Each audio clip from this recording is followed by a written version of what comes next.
துல்லாத மனம் துள்ளும் அப்படின்னு ஒரு படம். அது சூப்பர் டூப்பர் ஹிட்டு. அதில் ஒரு காமெடி, மணிக்கூண்டு எங்கே இருக்குது அப்படின்னு ஒருத்தர் வந்து கேட்பாங்க. அவர் வந்து அட்ரஸை வந்து அப்படியே இங்கே போய் தரையில் உட்காந்து சொல்லி காட்டிக்கிட்டு இருப்பார். அப்புறம் பார்த்தா இவங்க மணிக்கூண்டு கிட்ட தான் நிற்கிறது தெரியும். நான் உனக்கு அட்ரஸ் இவ்வளோ நேரம் சொன்னேன் பார்த்தியா, எனக்கு 100 கொடு அப்படின்னு சொல்லி கேட்டுக்கிட்டு இருப்பார். அந்த காமெடி எல்லாருக்கும் ரொம்ப பிடிக்கும். அவர் பேர் வந்து பாரி வெங்கட். தூர்தர்ஷனில் நிறைய நாடகம், அவரோட நாடகம் நான் பார்த்துருக்கேன். எனக்கு ரொம்ப பிடித்த நபர். அதுக்கப்புறம் சினிமாவில் அவர் இந்த மாதிரி பாப்புலர் ஆகுறாரு. துல்லாத மனம் துள்ளுமுக்கு அப்புறம் நிறைய வாய்ப்புகள்லாம் கிடைக்குது. திருநெல்வேலி அப்படின்னு ஒரு படம், அந்த படத்தில் நடிக்கிறக்காண்டி அவர் பஸ்ஸில் போயிட்டுருக்கார். அவர் வந்து ரொம்ப கஷ்டப்படுற மனிதர் தான். ஏதோ ஒரு அடுக்குமாடி குடியிருப்பில் 250 ரூபா வாடகைக்கு 2 பொம்பளை பிள்ளை அவருக்கு. நேரம் அதுங்கெல்லாம் எப்படியோ என்ன படிச்சிருக்காங்க, எப்படி வாழ்கிறாங்க ஒன்றும் தெரியலை. பாருங்கள் எவ்வளோ பேர் பாப்புலராக அந்த என்ன ரோபோ சங்கர் குடும்பமே வந்து இதில் வந்து உட்காந்துருக்கு. இந்த பாரி வெங்கட் ஃபேமிலிலாம் எப்படி இருக்குன்னு கூட நமக்கு தெரிய மாட்டேங்குது.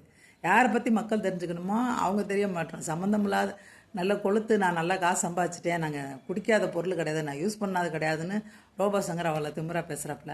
ஆனால் அவங்க ஃபேமிலி இன்னும் இதுக்குள்ளே தான் சுற்றிட்டு இருக்கு காசுக்காண்டி. சரி, அது இருக்கட்டும்.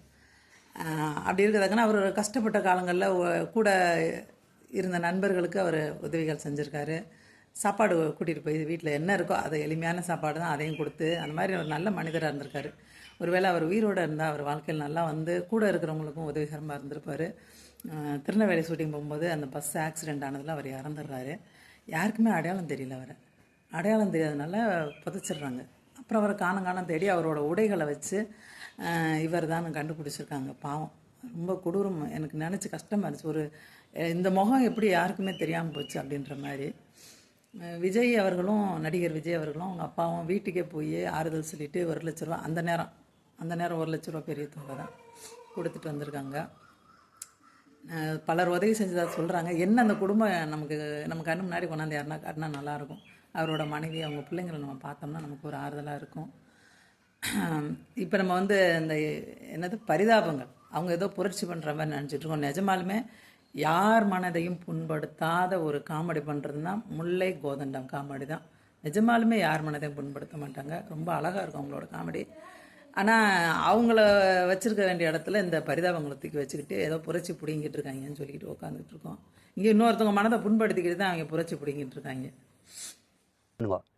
கமெண்ட் பண்ணும்போது முக்கியமாக இவரை கமெண்ட் பண்ணுவோம். ஏன்னா எந்த பதில் சொல்லியிருந்தாலும் கேள்வி அவர் தான் கேட்டிருக்காரு. நானே தப்பாக சுற்றி வந்தாலும் சார் அதெல்லாம் பேசாதீங்க, இது மட்டும் பேசுங்கன்னு சொல்லிடணும். அப்படி எனக்கு கூப்பிடாதால அவர் மேலே தான் தப்பு. புரிஞ்சுதா? தேங்க்ஸ்ப்பா. ரொம்ப முக்கியமான விஷயத்த சொல்கிறார். இப்போ நீங்கள் தண்ணி பழம் இருக்குல்ல, அது அப்படி பண்ணிருச்சு இப்படி பண்ணிருச்சுன்னு ஒரே இன்டர்வியூ ரகலையாக போட்டுருக்காங்களா? இதெல்லாம் வந்து இன்டர்வியூ எடுக்கிறவங்க பண்ணுற வேலை, சேனல்காரன் பண்ணுற வேலை, அந்த ஆள் பண்ணுற வேலை இல்லை. ஆனால் நம்ம என்னமோ அவன் தான் அந்த சேடையை பண்ணுற மாதிரி நம்ம நினச்சிக்கிட்டு அவனை காரிச்சு போயிட்டு உட்காந்துட்டு இருக்கோம்.